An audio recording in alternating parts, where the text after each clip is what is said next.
Euskal Herria es mi tierra madre, un país al que amo apasionadamente, una tierra mágica y antigua de una belleza sobrecogedora.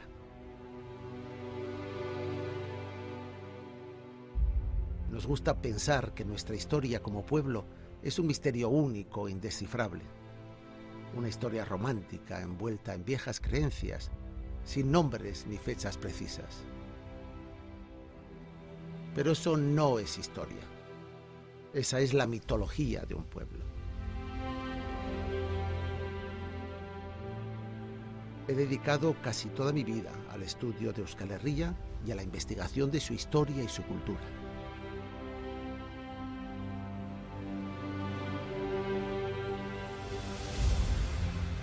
En los lugares más secretos de Euskal Herria aún sobreviven los cuentos y leyendas de la vieja mitología vasca. Hoy exploraremos sus orígenes y por qué caminos misteriosos han llegado hasta nosotros. A menudo hemos pensado que nuestros antepasados veían la tierra de Baskonia como un lugar poblado de seres fantásticos que nacieron aquí y sobrevivieron con el paso del tiempo. Mari, los gentiles, las lamias, son personajes de unos mitos extendidos y aceptados por nuestra cultura que se han mantenido intactos hasta hace solo 2 generaciones. ¿Qué es la mitología vasca? ¿Una colección de cuentos populares o una auténtica religión perdida de los vascos? ¿Cuándo nacieron nuestros mitos? ¿De verdad creían nuestros antepasados en todos ellos? Para responder a estas preguntas quiero invitarles a un viaje por las montañas y cavernas de Euskal Herria. Un viaje para descubrir la historia de nuestros mitos y leyendas. Quiero contarles una historia de Baskonia.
Desde nuestros orígenes, los seres humanos hemos empleado las narraciones fantásticas para intentar dar un sentido a todo lo que no podíamos explicar. Esto es lo que conocemos como mitología. Cuestiones como el origen de la vida, el espacio, los cambios en el clima, los ciclos de la naturaleza. Son preguntas que, si hoy en día son difíciles de responder para la ciencia, no podemos ni imaginar el desafío que suponían para nuestros antepasados.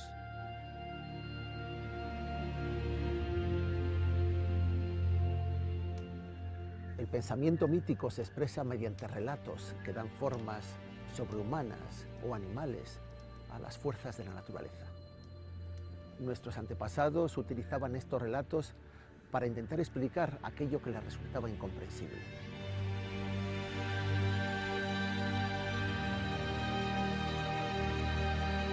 Aquí en Bermeo, en la punta de Lamiarán, encontramos la estatua de Xixili, que representa un mito vasco muy popular, el de las lamias, aunque en este caso son las lamias marinas.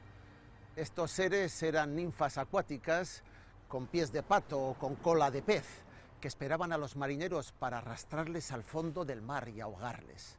La única manera de evitar su hechizo era santiguarse cuando estaban en peligro.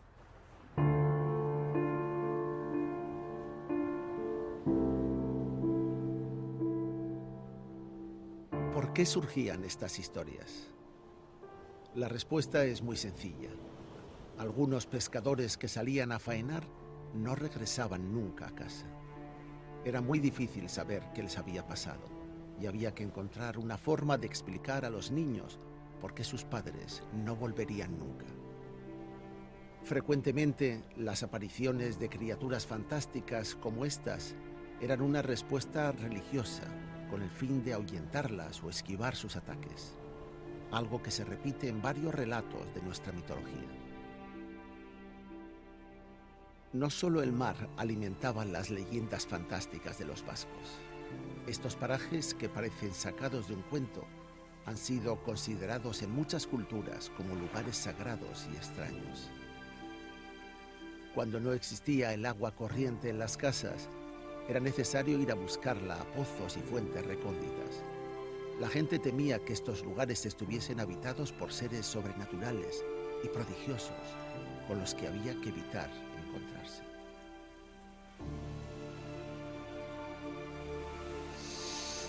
Para los vascos, cascadas secretas como esta eran el hogar de las lámparas. Aquí peinaban durante horas su larga cabellera con peines de oro al borde de los torrentes. Algunos pastores confundían los brillantes hilos del agua con el pelo mojado de estas criaturas maravillosas.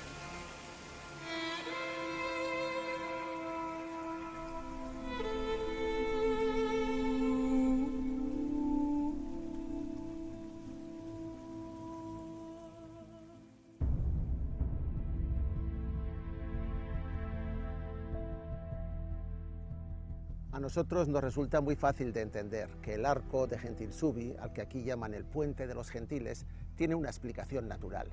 Es en realidad el resto de una larga cueva creada por un pequeño río subterráneo, una cueva que se derrumbó y de la cual ha quedado solo la parte de roca más dura. Pero hasta el siglo pasado, nuestros antepasados, los vecinos de esta zona, no podían creer que la acción de la naturaleza fuese la causante de ello. Les parecía más fácil atribuírselo a unos gigantes que vivían en el valle, capaces de levantar enormes piedras y de destruir masas de rocas. Aquellos gigantes salvajes y forzudos eran los gentiles de Vasconia, una raza que habitaba las montañas.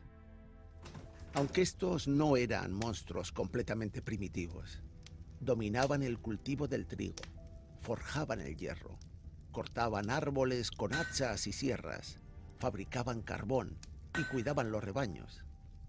En otras palabras, hacían las mismas actividades que los pastores y labradores con los que convivían, pero a lo grande. El mito de los gentiles también sirvió para explicar el origen de los megalitos prehistóricos. Muchos vecinos creían que estas grandes piedras habían sido lanzadas y colocadas por los gigantes a lo largo y ancho de los montes de Vasconia. Pero ya sabemos que los dólmenes y menhires eran casas simbólicas de los antepasados, erigidas por pastores prehistóricos, como una referencia de la comunidad en el paisaje. También existían versiones femeninas vascas de los gentiles, mujeres gigantes, igualmente forzudas, presentes en varias leyendas de Zuberoa y la Baja Navarra, las Mairis. A este dolmen de Gasteinia le llaman los vecinos la iglesia de las Mairi o Mairiechea. Dicen que la piedra de la cubierta, que debe de pesar unos 4.000 kilos, la trajo una Mairi sobre la cabeza mientras iba hilando por los campos. Estos relatos no pertenecían a una religión propia y prehistórica de Vasconia. Más bien eran discursos metafóricos y poéticos que buscaban dar una explicación a lo desconocido.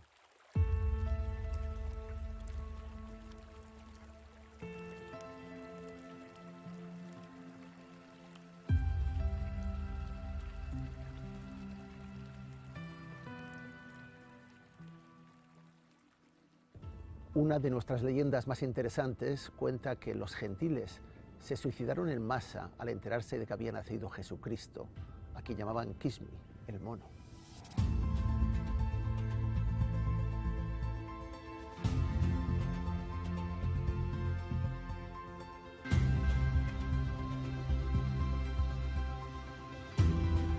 Algunos aseguran que los restos de los últimos gentiles están enterrados en los dólmenes neolíticos, como en este de Gentillarri, en los pastos de Enirio, que fue estudiado por un jovencísimo José Miguel de Barandiarán hace exactamente un siglo.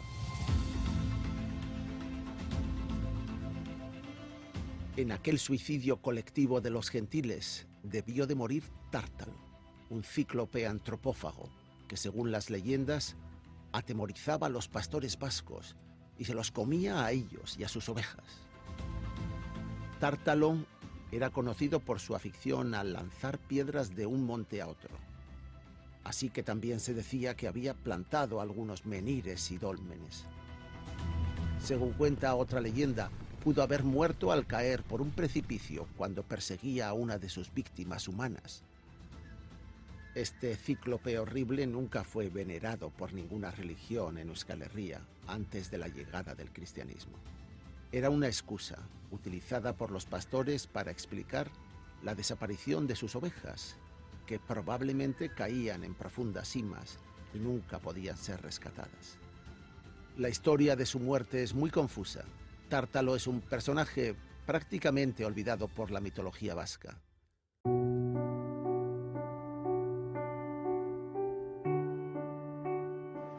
Para algunos pueblos de Bortziri, como Lesaca, el único superviviente de la hecatombe de los gentiles fue un gran leñador de los montes del Bidasoa, Olentzaro, un carbonero gigantón de costumbres salvajes, capaz de beber 160 litros de vino en una noche. No sabemos si estaba festejando el viejo rito del solsticio de invierno o celebraba el nacimiento de Jesús, como se dice en la famosa canción popular. Jesús jaio zara, lasterka etorri omen zen. Arte ematera, arte ematera.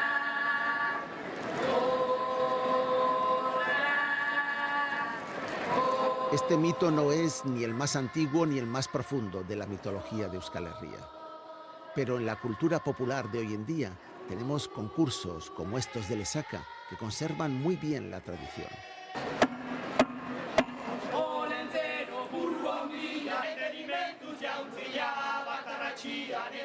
Pero para poder sobrevivir, Olentzero tuvo que adaptarse y se transformó hasta el punto de que hoy es retratado como un abuelo bondadoso que trae regalos a los niños.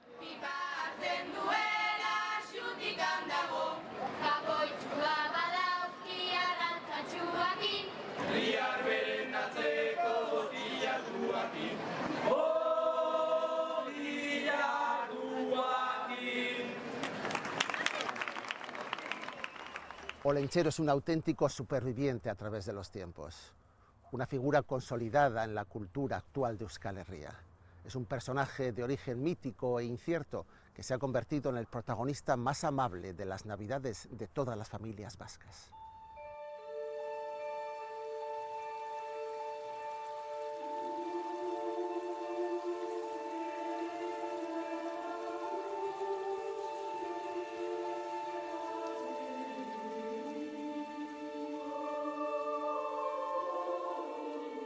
A menudo, en la mitología vasca, se mezclan personajes sobrenaturales con otras figuras de carne y hueso, figuras históricas como Roldán, Axular y sobre todo las brujas.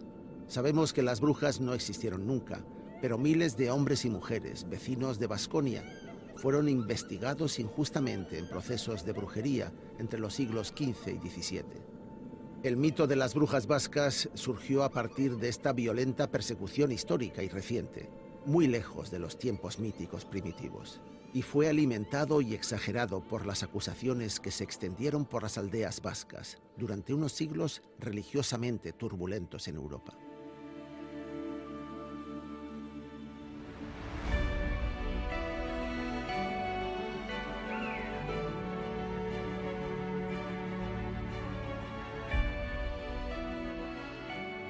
En una de las muchas cuevas que hay en las peñas más visibles y también más inaccesibles de Baskonia, se dice que habitaba el personaje mitológico más popular y poderoso de todos.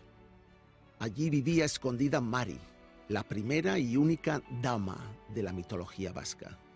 Una mujer bellísima, con una larga cabellera rubia o pelirroja, ataviada con lujosos vestidos. Su único defecto físico es que tenía patas de cabra. Su poder, su belleza y elegancia hacían que los vascos la trataran siempre con respeto y se dirigiesen a ella como la señoría o la dama, aunque en ocasiones también se la conoció como la bruja. Estaba dotada de poderes que le permitían crear y destruir, dominar las fuerzas de la naturaleza y controlar a los animales a su antojo. En muchos montes de Euskal Herria se ha situado su morada, una de las muchas entre las que viajaba frecuentemente, de cueva en cueva. Las leyendas dicen que atravesaba los cielos en forma de bola de fuego o montada en un carro en llamas. Solía esconderse en Chindoki, Aizkorri, Murumendi, pero su hogar, el que mejor le ha caracterizado en la historia, se encuentra aquí, en la imponente cara este del monte Amboto, en Vizcaya.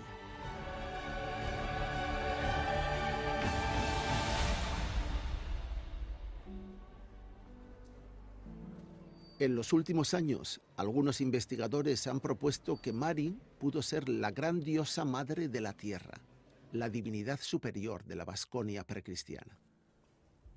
Juan Ignacio Arzuaga, antropologia kulturalean doktorea da, eta gure aditurik nik uste dut onena, euskal mitoak ikertzen, mitologia konparatuaren aldetik. Juan Ignacio, galdetu nahi dizu, zein edo zer zen Mari guretzat, euskaldunentzat? Mari nekazari guztien jainkosa izan denez, ez da euskaldunen berezitasun bat. Ez da Euskal Herrian bakarrik dagoen gauza bat. Ez zuten euskaldunek asmatu. Hala ere, inon baino kutxunago gorde dugu, inon baino luzaroago, eta euskal mitologiaren materialei esker jakin ahal izan dugu, eta ondo jakin ere Mariren ezaugarri nagusiak zein diren. Pentsatu behar da, Marik dauzkela, esan dugun nekazaritzarekin lotze zaionez, gutxienez Euskal Herrian 6.000 urte baino gehiago Euskal Herrian dagoela. Orduan, pentsatu behar da, Barandiaranek eta enparauek bildu zuten mitologia ez dela duela 6.000 urte zegoen bezalakoa. Ezerk ez du aldaketarik gabe irauten, ez da? Orduan, pixka bat aztertu egin behar da, harek bildutako mitoetan eta zer gauza izan daitezken jatorrago eta zer gauza izan daitezken geroztikan aldatutakoak. Mari, benetan, Mari bat baino, 3 Mari. 3 Mari daude? 3 Mari daude, esan nahi dut, funtzioen aldetik. Mari bat dugu, baiagaz eta ezagaz bizi dena, askotan aitzatu izan noi da. Mari hori izango litzateke modernoena, eta originaletik urrutien dagoena. Gero, beste Mari bat dugu, mitoetan ageri dena, Andre Apain, dotorea, aberatsa, urrez jantzitakoa, urrezko arilkoa... Motoko Mari da hori, ez da? Bueno, besteak ere bai. Eta azkenik badugu 3. Mari bat, Mari naturalistena, edo esango gendukena. Suzko egitai baten itxurapean txindokitik murura pasatzen dana, edo Euskal Herrian zehar tokian tokiko mendi batetik bestera pasatzen dana. Eta eguraldiaren gorabeherak eragiten dituena bere joan etorri hoiekin. Mari hori da, zalantzarik gabe, zaharrena eta jatorrena.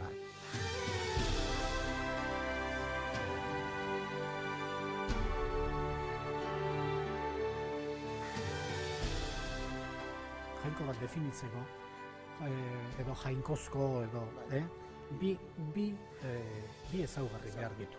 Bata, gizakia baino indartsuago izatea. Mari, gizakia baino indartsuago da. Eguraldiaren gorabehera guztiak berak agintzen ditu. Baina gero beste gauza bat behar da jainkoa izateko. Eta da, gizakientzako proiektu bat izatea. Eta hori da Marik ez duena. Eman dezagun, duela 6.000 urte, hortxe, kanpoan dagoen jendea ikusten duela ekaitz ikaragarria, tximistak eta trumoiak, ez da? Horren aurrean, jainko batek bidaltzen baditu, eta jainko batek jainko ahal-guztidun eta niri bide bat markatu nahi diten jainkoak bidaltzen baldin badu, halako indar izugarrian aurrean, hauzpez jarri, eta nire pekatua zein ote dan, pentsatzen hastea besterik, ez daukat beste biderik. Aldiz, indar izugarri horren atzean, noranahiko eta asmorik gabeko fenomeno bat ikusten badut, orduan ez daukate hauzpez jarrita ez dute zer egiten. Orduan, zilegi zait, ontologikoki zilegi zait, hori nondik nora doan eta obserbatzen hastea, eta hori kontrolatzeko edo nolabait ezagutzeko behinipin ahaleginetan hastea. Eta hori da Mariren erlijioa. Mariren erlijioan ez dago apaizik, ez dago egia revelaturik, baina badago herriaren obserbazioa. Juan Ignacio, bukatzeko, noiz arte iraundu da, ala iraunduko da, Mariren sinismena aurren artean? Mariren sinismena izan duten guztiak oraindik ez dira hil. Nik lagun bat badut, esaten duena, gainea arkeologoa, eta euskal mitologiaz eta arduratzen dana, eta ezagutzen duena, eta esaten du, bere amak kontatu izan diola, nola ikusi zuen Mari suzto egitei moduan, mendi batetik bestera pasatzen da, esaten du, nire ama da. Eta oso pertsona normala da, eta bestea, baina hori kontatzen du, eta nik jatzen naiz, pertsona hori oraindik bizirik dago.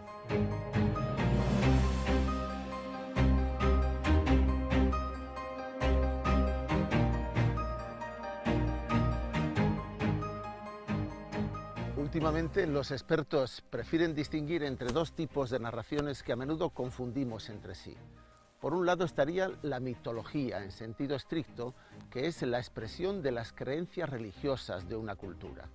Y por otro estarían las leyendas populares, en las que mezclando literatura, elementos fantásticos y elementos reales se expresarían los valores, los miedos y las formas de comportamiento de una sociedad. Sin duda, los vascos precristianos tuvieron una mitología religiosa propia. Lo que no está tan claro es que ésta haya podido sobrevivir más o menos enmascarada a través de las leyendas populares hasta la época actual, para poder ser recogidas por los antropólogos y por los etnógrafos. Respecto a las leyendas vascas, probablemente tengan mucho de cuento popular, con brujas, hadas y gigantes, y solo un leve rastro mítico, las huellas borrosas de una religión precristiana extinguida. En las leyendas vascas habitan personajes con nombres y rasgos conocidos ya desde la cultura clásica. Y tampoco pasa desapercibido el componente cristiano de muchas de ellas. Todo esto nos da razones para cuestionar la visión de Euskal Herria como sitio cerrado e impermeable a otras culturas. Prácticamente casi todo lo que sabemos sobre la mitología vasca se recogió a través de testimonios orales recientes durante un siglo, entre 1860 y 1960. Al principio fueron autores románticos europeos quienes se interesaron por ella, como el clérigo británico Wentworth Webster. Sin embargo, quien dio forma definitiva al corpus de nuestros mitos fue el sacerdote guipuzcoano, el antropólogo José Miguel de Barandiarán.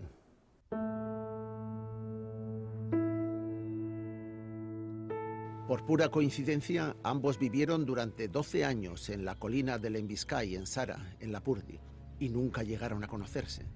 Sus caseríos eran vecinos, separados por unos pocos metros, pero vivieron allí en épocas diferentes.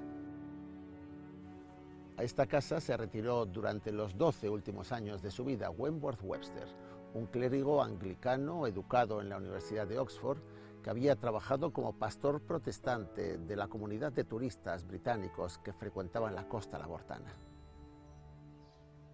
Suponemos que no tenía mucho trabajo en la iglesia, pues durante el tiempo que dirigió la nueva parroquia de San Juan de Luz, solamente ofició 7 bautizos, de los cuales 3 eran de sus propios hijos. Como su sueldo era muy bajo, decidió aumentar sus ingresos dedicándose a la escritura. Al final de su vida había producido cientos de artículos, colaboraciones con revistas y algunos libros.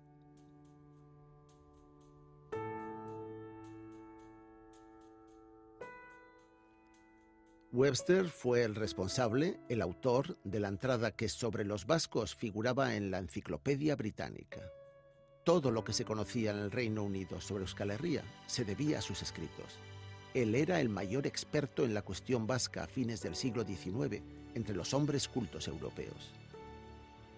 Su obra más popular fue Basque Legends, las leyendas vascas, una recopilación de 80 narraciones recogidas en Lapurdi. Este libro supuso la primera colección de relatos literarios basados en casi todos los símbolos míticos de Baskonia. Las leyendas vascas de Webster fueron el principal referente hasta que Aita José Miguel de Barandiarán iniciara sus estudios de etnografía y arqueología, casi 40 años después. En estas páginas reconocemos a personajes como el cíclope Tártalo, el dragón Erensuge, los salvajes montañeses, Basajaun y Basandere, las lamias o las brujas. Además, hace una curiosa distinción entre las leyendas que consideraba de origen exclusivamente vasco y los cuentos de hadas de tipo celta, los que derivaban del francés, y las narraciones exclusivamente religiosas. Esta fue la primera gran obra de la historia sobre los mitos vascos. En el prefacio del libro, el propio Webster define su trabajo como la nueva ciencia de la mitología comparada aplicada al pueblo más antiguo y misterioso de Europa.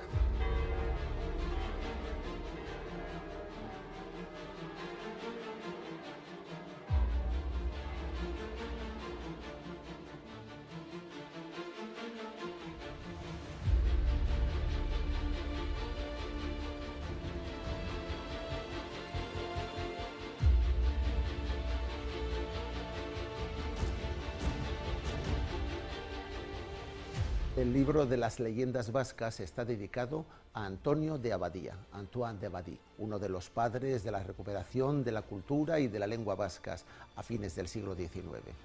Abadie y Webster compartían una buena relación intelectual. También compartían la idea muy común entre los intelectuales avanzados de aquella época de que la historia de un pueblo, la historia de una raza, es esencialmente la historia de su lengua. Además, las leyendas que aún se conservaban estaban en peligro. La inminente llegada del tren y el turismo a estas localidades vasco-francesas eran una amenaza real de desaparición para una tradición milenaria.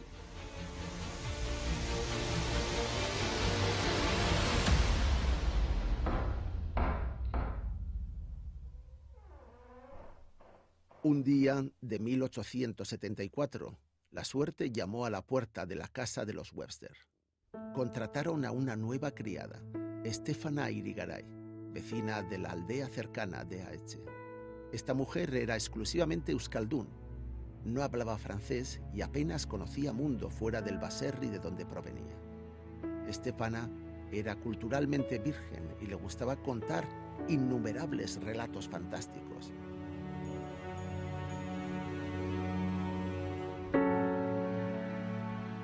Cuando agotó su repertorio, llamó a su hermana para que continuase con nuevas narraciones que tenían fascinado al clérigo británico. Podríamos decir que la mitología vasca, al menos en su conocimiento y difusión moderna, se originó gracias a esta familia.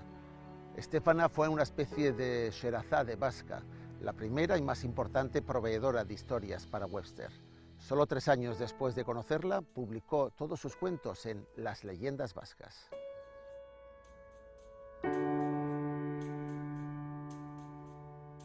Webster y de Abadie dieron a los vascos algo fundamental que toda nación necesita, una literatura popular propia.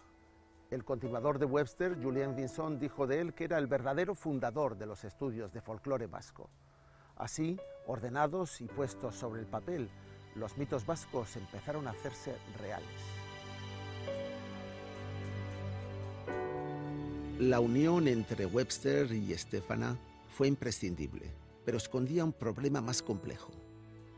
Cuanto más detallados eran los cuentos de la doncella, más evidencia se encontraba de que esas leyendas le impedían crear una mitología vasca pura. Muchos de esos relatos eran muy parecidos a los de poblaciones celtas o latinas que Webster había escuchado en otros países europeos. En una carta enviada a un amigo, el clérigo británico aseguró que si hubiera gozado de mejor salud, habría hecho una nueva edición de Leyendas Vascas. Todo porque desde que escribió su primera introducción, había cambiado completamente de opinión. Poco antes de morir, en 1905, le encargaron una entrada para la Enciclopedia Británica sobre mitología vasca. Un Webster ya anciano reconocía que los cuentos folclóricos vascos no formaban una tradición exclusiva de Vasconia, a diferencia del euskera, que sí era una lengua única y exclusiva en Europa. Opinaba que ningún mito de los que había oído a Estéfana podía ser considerado exclusivamente vasco y que toda la literatura oral que había transcrito era demasiado moderna. Las conclusiones de Webster al final de su vida pueden parecer decepcionantes, pero en realidad son bastante correctas a nivel histórico.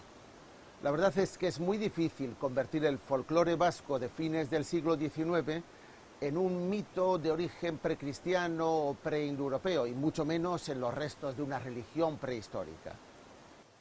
Es importante recordar y reivindicar a una figura como Webster. Fue un académico extranjero enamorado de Euskal Herria.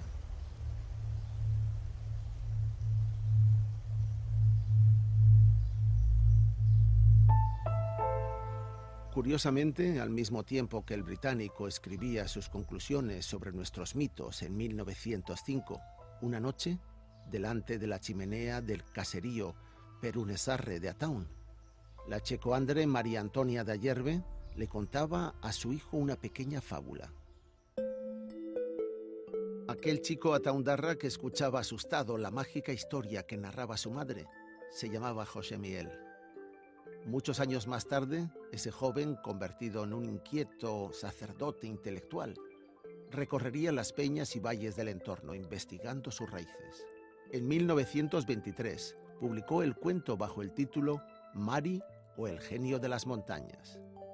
No era otro que José Miguel de Barandiarán, el padre de la etnografía vasca. La madre de José Miguel se las ingeniaba para advertir a su hijo de los peligros que conllevaban los pecados y transgresiones en la religión cristiana. Utilizaba elementos fantásticos y referencias geográficas muy próximas, lugares reconocibles por los que José Miguel pasaba habitualmente para hacerlo todo mucho más creíble. Los mitos debieron de transmitirse así en los caseríos vascos a fines del siglo XIX. Hoy, en cambio, estas leyendas se suelen aprender en las escuelas, no en casa. Aún y todo, la mitología solo se difunde con facilidad a través de cuentos y ambientes infantiles. José Miguel de Barandiarán dejó Ataun, pero siempre mantuvo el espíritu de su tierra como referencia permanente. Dedicó toda su vida a rastrear las huellas más profundas de la identidad vasca. Quería unar la arqueología primitiva y la etnografía de campo moderna, tender un puente imposible que uniese 40.000 años de historia. Sin embargo, las pruebas que encontró no siempre fueron suficientes para demostrarlo. También estaba condicionado por su formación como sacerdote y por su mentalidad religiosa. Su fe católica chocaba muchas veces con sus investigaciones científicas y con los relatos que le contaban sus vecinos. Barandiarán hizo una labor incansable que le llevó casa por casa, subiendo y bajando montes y valles. Su esfuerzo como recopilador de leyendas, mitos y tradiciones populares no ha sido nunca superado. Vio necesario conservar estas historias porque los últimos informantes directos con los que trataba se estaban extinguiendo definitivamente. El gran desafío intelectual que afrontó Aita José Miguel de Barandiarán fue intentar demostrar que en los mitos y en la cultura vasca moderna, la actual, había sobrevivido parte de una identidad étnica forjada en tiempos muy remotos, al menos tan antigua como el euskera, es decir, prehistórica. Aunque nunca descartó del todo esta hipótesis, era consciente de que muchos de los mitos vascos eran bastante recientes. Además, no eran tan exclusivos, sino que se compartían con otros pueblos europeos, lo mismo que había descubierto Webster. Desde el principio existieron dudas y diversas hipótesis sobre el origen de las leyendas vascas. Pero si aquellos relatos fantásticos no pertenecían a una religión ancestral de Baskonia, ¿de dónde provenían exactamente?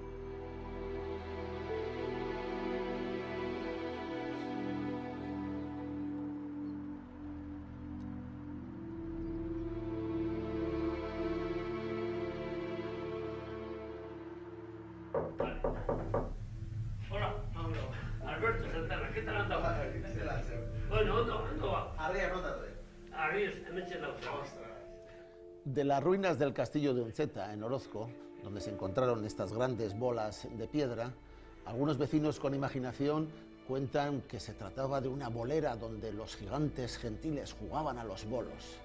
Hoy sabemos que son bolaños o bolardos, es decir, munición de catapultas que se utilizaron en una fecha muy concreta, a mediados del siglo XIV, para intentar un asalto al castillo. Este es el escenario real de una batalla histórica que ha sido perfectamente documentada tras una reciente excavación arqueológica de la cima de Unzueta. En la época en que los aldeanos encontraron las bolas de piedra, se había olvidado por completo aquella batalla, y a algún vecino fantasioso se le ocurrió inventar el mito de la partida de bolos entre gigantes prehistóricos. ¿Es esto de verdad un mito vasco? No hay duda de que muchos de aquellos castillos eran fortalezas medievales, a menudo los restos del antiguo reino de Navarra. Habían estado a menudo ocupados hasta fines de la Edad Media. Así que estas leyendas sobre gentiles y gigantes son muy recientes, no pueden ser anteriores al siglo XVI, cuando estas fortalezas de montaña, que antes eran conocidas por todo el mundo, se abandonaron.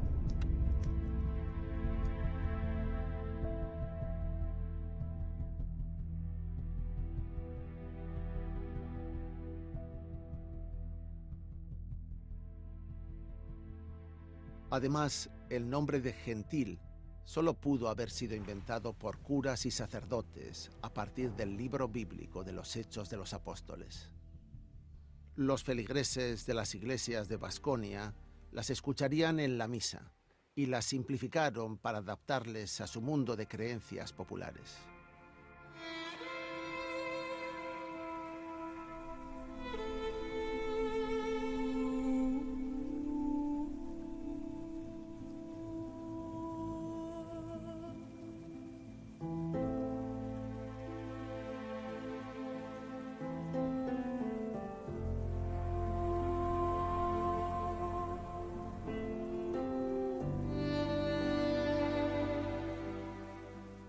El nombre de nuestros mitos no es casual. A menudo es la única pista que tenemos para entender cuál es el posible origen histórico de estos mitos y creencias. En el caso de las lamias, esto no es una excepción. Sabemos que son seres bellísimos, de largas cabelleras y que tienen pies o extremidades de animales. Viven en lugares como este. Y sin duda estarán relacionados con las sirenas griegas, con las ninfas acuáticas romanas y es posible incluso que con las arpías voladoras y aladas de la Edad Media. Pero de lo que no cabe ninguna duda es de que tendrán algún vínculo con el mito griego de la princesa Lamia.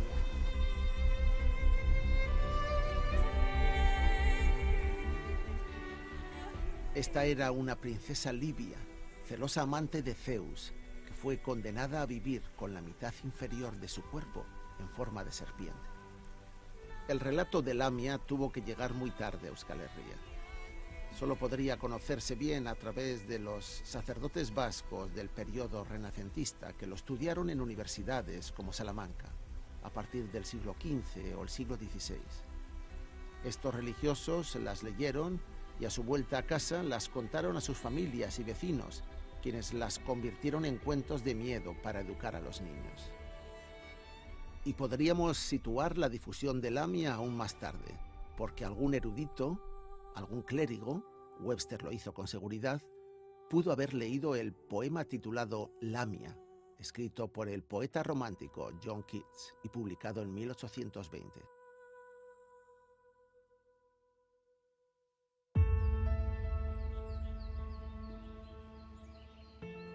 Tártalo también tiene su origen en la literatura griega.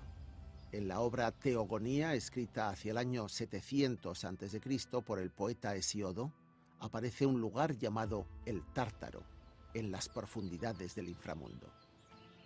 Allí fueron aprisionados los gigantescos titanes, y junto a ellos estaban también los cíclopes.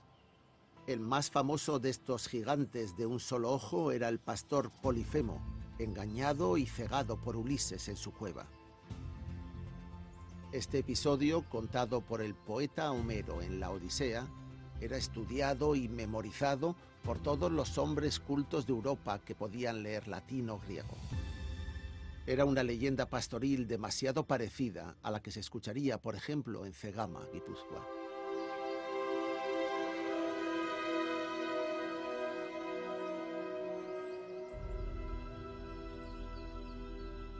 Pero no todos los personajes de las leyendas populares vascas tienen un origen literario. Algunos, como Basajaun, podrían remontarse a creencias y formas de culto provincial romano. El nombre de Basajaun parece una traducción literal del genio Silvanus, el señor de los bosques, de los árboles y de los campos. Para los romanos era un dios menor, aunque era muy popular entre las clases bajas. Los pastores y granjeros construyeron monumentos en honor de Silvanus, cuyos restos podemos encontrar por todo el imperio, como este de la colonia Ulpia Traiana, en Alemania, donde servían las cohortes vasconas.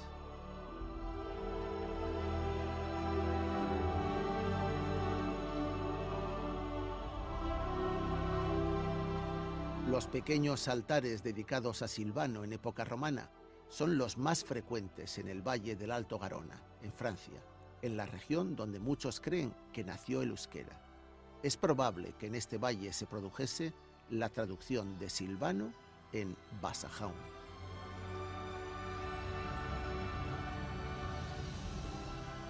Estos personajes fueron protagonistas de algunos de los mitos más importantes de Vasconia, pero probablemente eran solo adaptaciones de relatos antiguos de otras culturas.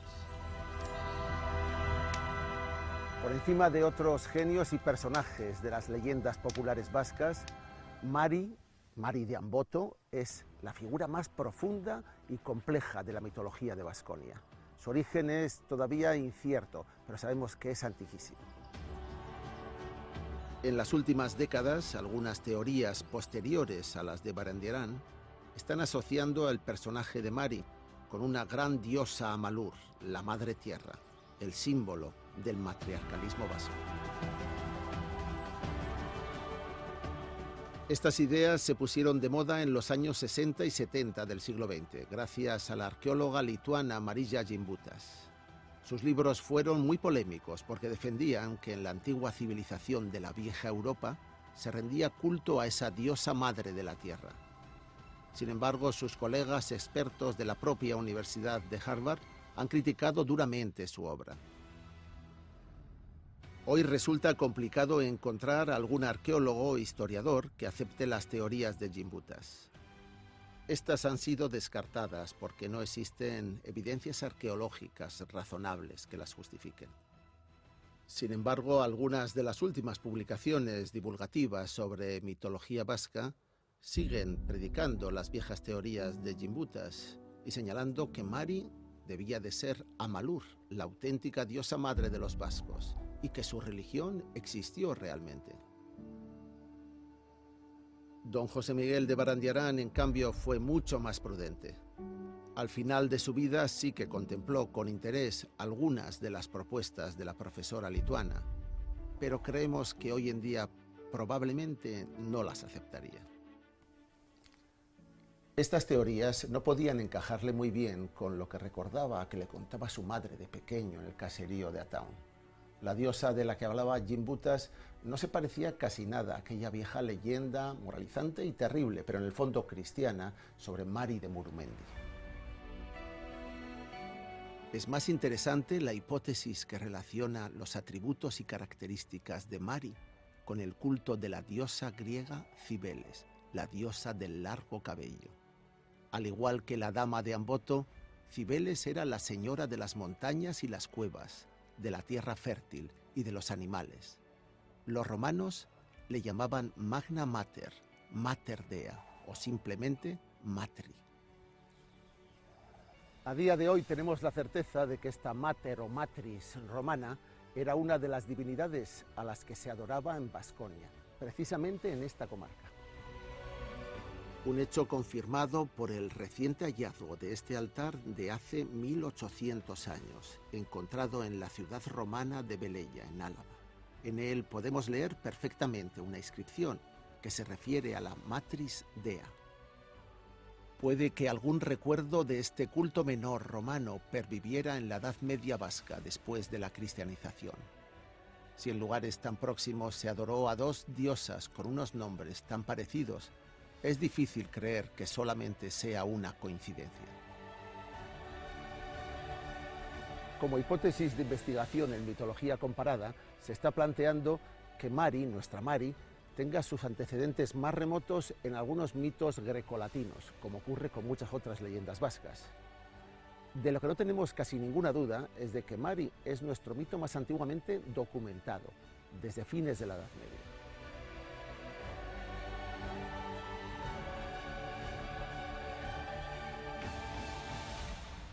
El doctor José Ramón Prieto dedicó su tesis doctoral y todavía sigue investigando sobre el tema a las leyendas fundacionales de los señores de Vizcaya. ¿Cómo está relacionado con nuestra dama Mari?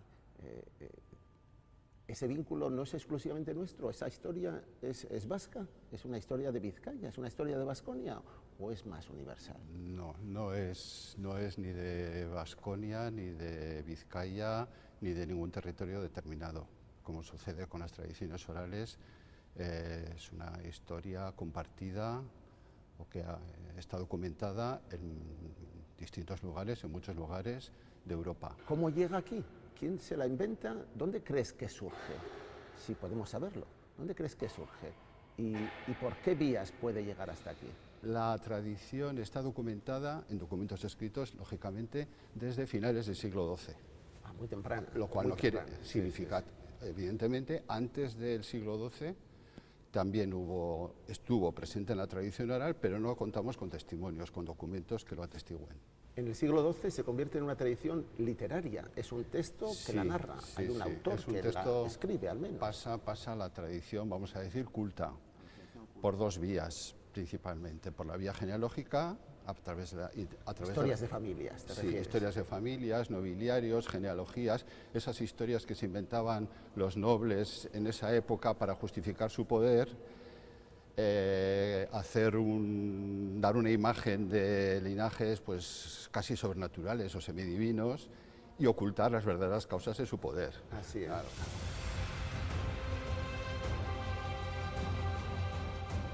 En el año 1340, don Pedro de Barcelos, hijo bastardo del rey de Portugal, sacó a la luz una obra que fue muy popular en su época. Es el Libro de los Linajes, un repaso fantástico de la genealogía y los orígenes de las grandes familias de la península ibérica. Un extenso capítulo de este libro está dedicado al origen de los Haro, los señores de Vizcaya, los fundadores de Bilbao y de muchas ciudades del entorno. Los Haro eran una de las familias más poderosas del reino de Castilla y, como todos los linajes antiguos y poderosos, pretendían atribuirse un origen legendario, mítico, casi sobrenatural.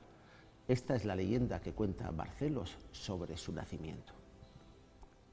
Un día, Diego López de Haro fue a cazar jabalís con su gente y oyó cantar en voz muy alta a una mujer encima de una peña. Se acercó atraído por el canto y vio que era muy hermosa y estaba muy bien vestida, así que se enamoró de inmediato y le propuso matrimonio.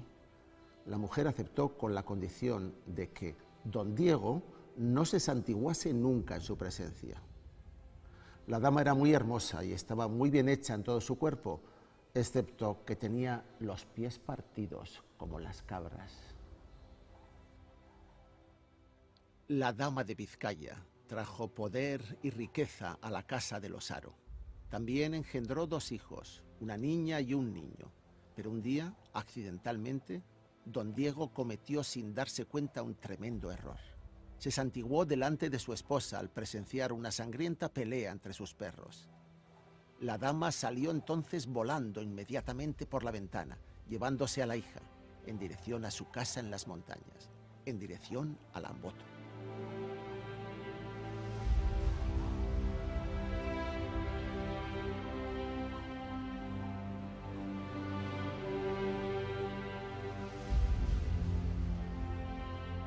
La leyenda se completa diciendo que desde entonces los señores de Vizcaya ofrecían sacrificios paganos en forma de vísceras sangrantes de vacas en agradecimiento a su antepasada, la dama, aquí mismo, al pie de la peña de Busturia.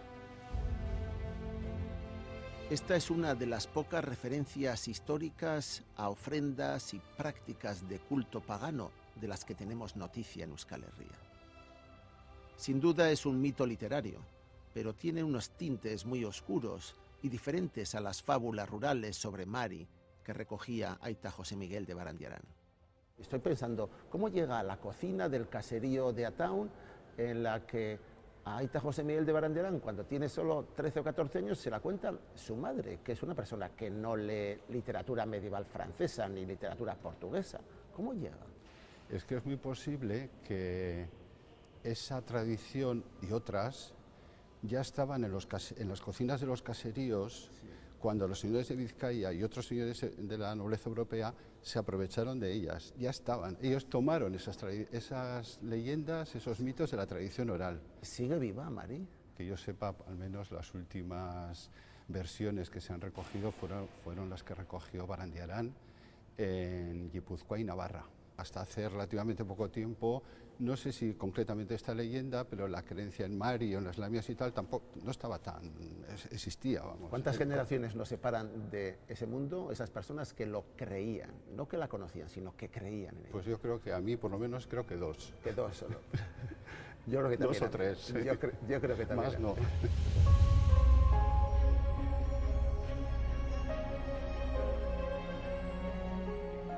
¿Qué podemos pensar si ni siquiera las leyendas medievales de Mari, las más antiguas que conocemos, nos sirven para identificar un culto, una religión más antigua?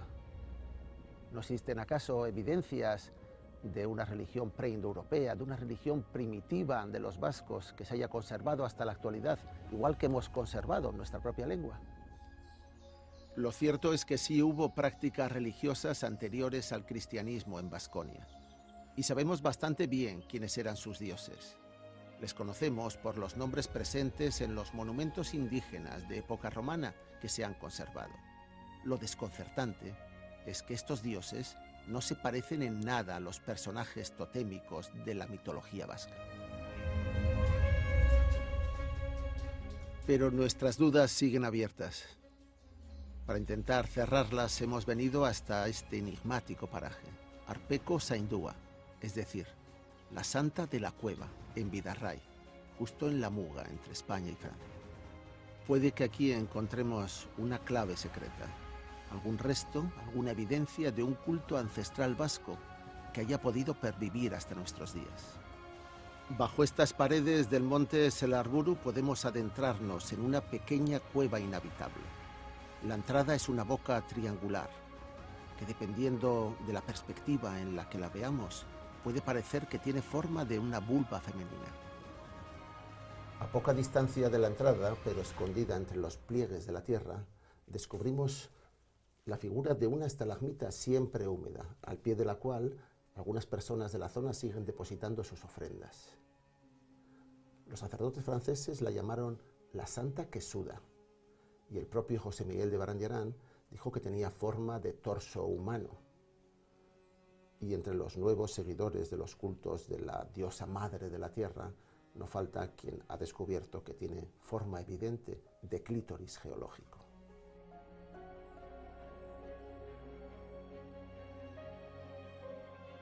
La Iglesia Católica ha intentado en varias ocasiones cristianizar o conjurar las prácticas paganas que se celebran en esta cueva de la montaña. Pero todavía hoy en día hay bastante gente del entorno que sigue subiendo y introduciendo en las grietas pequeñas notas, competiciones, monedas y hasta objetos personales. Incluso hay quien intenta, erróneamente, frotar su cuerpo contra la estalagmita del fondo. No se trata de una religión organizada, ni siquiera de un gran ritual consolidado, pero esta es una creencia persistente que no sabemos desde cuándo data. La gente del pueblo hace sus ritos en solitario. No molestan a nadie y tampoco ponen en cuestión la fe de la Iglesia. Normalmente son prácticas populares vinculadas a la salud, competiciones dirigidas a un poder sin identificar. No hay nada censurable ni perseguible en ellas. Por eso sobrevivieron.